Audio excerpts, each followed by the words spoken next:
सोमवार को एकनाथ शिंदे का ऑपरेशन टाइगर पूरी तरह से सफल हो गया, क्योंकि सोमवार को उद्धव ठाकरे के 6 सांसदों ने एकनाथ शिंदे की पार्टी में शामिल होने का काम किया।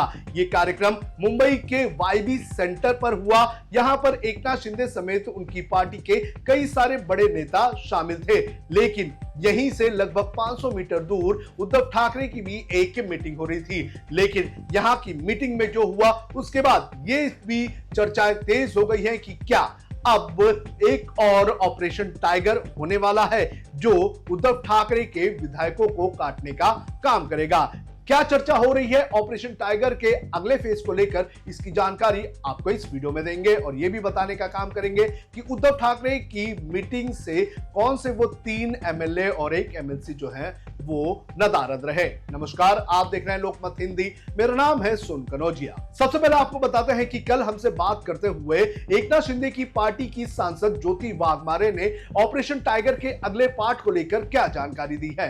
ऑपरेशन टाइगर सक्सेसफुल हुआ है हमारे नेता एकनाथ जी शिंदे साहब और डॉक्टर श्रीकांत जी शिंदे साहब के नेतृत्व में, और हमारे नेता ने प्रूव करके दिखाया है कि वही महाराष्ट्र की राजनीति के असली विक्रम राठौड़ है, कि जो बोलते हैं कि जो मैं बोलता हूँ वो मैं करता हूँ, और जो मैं नहीं बोलता वो मैं डेफिनेटली करता हूँ। अच्छा, जो नहीं बोला है वो क्या है? क्या ऑपरेशन टाइगर का पार्ट 3 भी आने वाला है? क्या आगे भी और होने वाला है? बीएमसी जो एमएलए है उधर तक भी पहुंचने वाला है? देखिए, मैं इतना ही बोल सकती हूँ कि ये तो सिर्फ ट्रेलर है, पिक्चर अभी बाकी है मेरे दोस्त।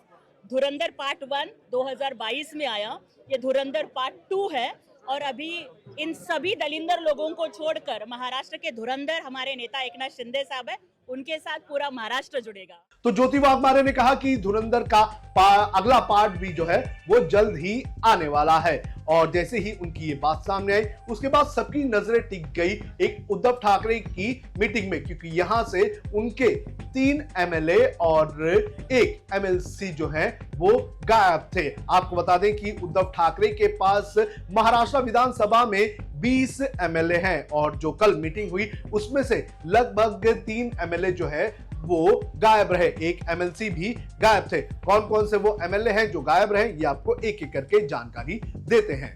जो विधायक उद्धव ठाकरे की इस मीटिंग में कल नहीं आए वो कौन कौन हैं? उनमें है संजय दरेकर, राहुल पाटिल और संजय पोतनीस। इसके अलावा एमएलसी सुनील शिंदे भी इस बैठक में नहीं आए। अब इन लोगों ने क्या क्या कारण दिया है ये भी मैं आपको बता देता हूं। संजय पाटिल ने कहा कि वो विधान परिषद चुनाव में की मतगणना की प्रक्रिया में व्यस्त थे और परभनी में ठाकरे के आगामी जो दौरे हैं उनकी तैयारियों में लगे हुए हैं। इसके अलावा सुनील शिंदे ने बताया कि वो अपने गृहनगर चिपलून में थे और सुबह मुंबई लौट रहे थे, लेकिन मुंबई पहुंचते पहुंचते उन्होंने जो है उन्हें लेट हो गया और इसकी वजह से वो नहीं पहुंचे। वहीं संजय पोतनीस ने अपनी गैर हाजिरी को लेकर कोई भी जवाब नहीं दिया। हालांकि उन्होंने जोर देकर यह कहा है कि वो पूरी तरह से उद्धव ठाकरे की शिवसेना में शामिल हैं। तो इस तरह से उद्धव ठाकरे की पार्टी में जब ये 3 विधायक और 1 एमएलसी नहीं पहुंचे तो इसके बाद ये चर्चा जोर पकड़ने लगी कि क्या अब ऑपरेशन टाइगर का अगला पार्ट महाराष्ट्र विधानसभा और बीएमसी में होने वाला है, क्योंकि लगातार एकनाथ शिंदे की पार्टी के हौसले बुलंद नजर आ रहे हैं और उनकी पार्टी लगातार अपनी पार्टी को मजबूत करने और बड़ा बनाने के चक्कर में लगी हुई है। आपको बता दें कि पिछले कुछ दिनों से लगातार ऑपरेशन टाइगर की चर्चा हो रही थी। कहा जा रहा था कि उद्धव ठाकरे की पार्टी ऑपरेशन टाइगर के घेरे में आ रही है, एकनाथ शिंदे अपना ऑपरेशन टाइगर चला रहे हैं, लेकिन किसी को भी ये नहीं लगा था कि ये सारी चीजें इतनी जल्दी होगी। और कल वाईबी सेंटर में उद्धव ठाकरे के ये सभी 6 सांसद जो हैं वो पहुंचे और उन्होंने एकनाथ शिंदे की पार्टी में शामिल होने का काम किया। और इस मीटिंग के बाद एकनाथ शिंदे ने यह साफ किया है कि उनके जो साथी जो उनके साथ जुड़े हुए हैं उन्हें किसी भी प्रकार से कोई भी दिक्कत होने नहीं देंगे, निधि का कोई भी प्रॉब्लम नहीं होगा। हर तरह से हर सिचुएशन में एकनाथ शिंदे उनकी पार्टी के साथ, उनके नेताओं के साथ खड़े रहेंगे। सुनिए क्या कहा एकनाथ शिंदे ने। इसलिए मैं इतना ही कहूंगा कि जो भी लोग आज तरह तरह की बातें करते हैं उनके पास कोई मुद्दे नहीं है।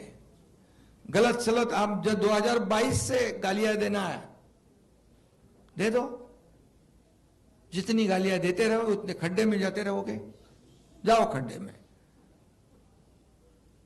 और इसलिए मैं इतना ही कहूँगा, हम काम कर रहे, काम करने वाले लोग हैं। 2.5 साल का मेरे मुख्यमंत्री कार्यकाल भी आपने देखा है, कितने डेवलपमेंट के काम हुए, विकास के हुए, कई लाडली बहन जैसे कई स्कीम जो है वो भी हो गई शुरू। आज भी महाराष्ट्र आगे जा रहा है, देवेंद्र जी हमारे मुख्यमंत्री है, हम टीम बनकर काम कर रहे हैं, इस महाराष्ट्र को आगे बढ़ा रहे हैं। और इसलिए केंद्र का भी बहुत बड़ा योगदान इसमें है। इसीलिए राज्य और केंद्र सरकार के माध्यम से हमारे जो महाराष्ट्र के विकास में इनका योगदान होगा। और 6 हमारे जो अभी सांसद हमारे साथ शिवसेना में आए हैं, उनको मैं इतना ही शब्द देना चाहता हूं कि आपके चुनाव क्षेत्र में विकास के लिए पैसे कमी पड़ने नहीं देंगे, ये विश्वास। तो बहरहाल ऑपरेशन टाइगर जो सांसदों को लेकर चलाया गया वो तो सक्सेसफुल हो चुका है। अब देखना जरूरी है कि जो चर्चा हो रही है विधायकों और बीएनसी के कॉर्पोरेटर्स को लेकर वो कितनी आगे बढ़ती है, क्या सच में ये ऑपरेशन सफल होगा? आप हमें कमेंट करके जरूर बताएं।